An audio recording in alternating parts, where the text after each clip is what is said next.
Hey everyone, shinobi03 is here with a long overdue review of Godzilla II, King of the Monsters. Okay, I heard many people say this is geared towards the fans, but I think this is a bit of an exaggeration. Yes, it's aimed at monster fans, but to say it's aimed specifically at Godzilla fans is a bit inaccurate, as it's not filled with endless Godzilla references, and an average viewer can watch this movie fine without being lost in continuity issues as some people put it out to be. The music. My god, I never expected to hear the classic themes in the American Godzilla movies. Some scenes I would hum Godzilla's classic theme, only to hear the movie using that theme.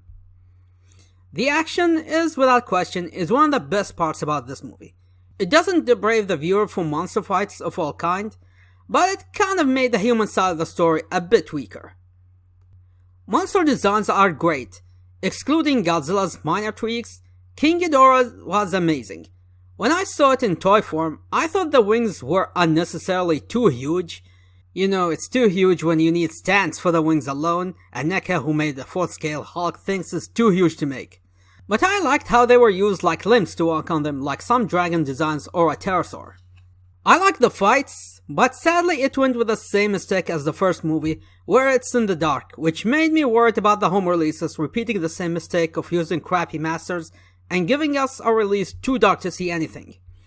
On the plus side, we have colorful displays, so it's not just black and red as the Muto battle. Overall, I give this movie 8.5 out of 10. It's an entertaining Godzilla movie and an entertaining monster movie for the fans. Go check it out, you won't regret it.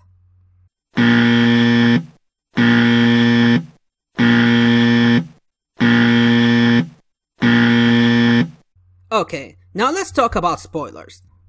I mentioned that the human side of the movie was a bit weak, and it's for two reasons. The first being due to the movie jumping all over locations, introducing the monsters as quickly as possible. It didn't give us enough time to establish the humans properly, and it's only done throughout the movie where more things about them are introduced bits by bits, from their backstories to personalities. The other reason is the undeveloped villains of the movie. You have Alan Jonah, played by Charlie Dance, who was made to be the real human villain of the movie, being an MI6 defector and an eco-terrorist, but his presence is barely in the movie. You can write him outside it and you won't lose anything. Then you have Emma Russell, played by Vera Farmiga, who in my opinion, the real villain of the movie. I laughed at how the movie tries to paint her as a sympathetic character who we should feel sorry for her because she lost her son, but no. She has a sympathetic backstory, but she is not sympathetic. She is a delusional who willingly released the monsters and openly declared humanity's death is a good thing. She's not a hero, she's a crazy mad lady, and I didn't feel sorry for her. Now her ex-husband, on the other hand, Mark Russell, played by Kyle Chandler, is a character I was interested in his story and the most developed of the cast. Unlike a certain Titan hater, I felt his growth in the movie from hating Godzilla and wanting him dead as revenge, to him learning and experiencing firsthand that Godzilla wasn't as evil as he thought he was, and his existence was for the best of everyone. Some human dialogue can come a bit cringy, but it's not as awful as many people put it. But then again, I have a terrible sense of humor, so maybe it's me who can't tell terrible humor from the good one. Serizawa's death. Well, it was much better than Joe Brody's death in the first movie, but it sucks that they killed him and not lived until Godzilla vs. Kong. But it doesn't feel forced if you paid attention to his arc and dialogue in the two movies. Also, Dr. Serizawa sacrificing himself to activate a machine next to Godzilla, but instead of killing him is to revive him? Clever. Regarding the Easter eggs, they were fine, but the oxygen destroyer felt the most forced out of everything. And the most pointless reference, since it didn't kill anything, and knowing the monsterverse is ending after Godzilla vs. Kong, we are not getting Destroyer. They could have named it anything else, but they went with this reference just because. Also, yeah, killing Godzilla in the middle of the movie, as if anyone would buy that. On the monster side, I think Rodan was the most wasted of them all, which is ironic when you have Mothra, whose job in most of the movies is to die before anyone else. Now, being Ghidorah's lackey is something I did like at first, But after his pathetic defeat by Mothra, he went out of the picture only to come back at the end just to bow to his new king.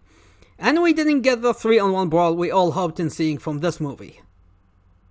There were other titans in the movie, like a creature that looks like a gorilla with mammoth tusks that I believe is called the Behemoth as per the credits scene, and a spotted creature that obviously should have been Kumonga, and some others out there including another Muto. But the movie said there were at least 17 titans, but sadly beyond the main 4, none of them were any of the classic Toho kaiju. No Anguirus, no Kumonga, no Baragon, no Manda. Instead, they were new substitute, we barely know anything about them, and I'm pretty sure Toho's licensing is beyond this. But I shouldn't be surprised because every Godzilla fan knows Toho are a bunch of assholes who like to have dick measuring contests by making every new Godzilla bigger than the American one, until they topped it off by having a planet-sized Godzilla.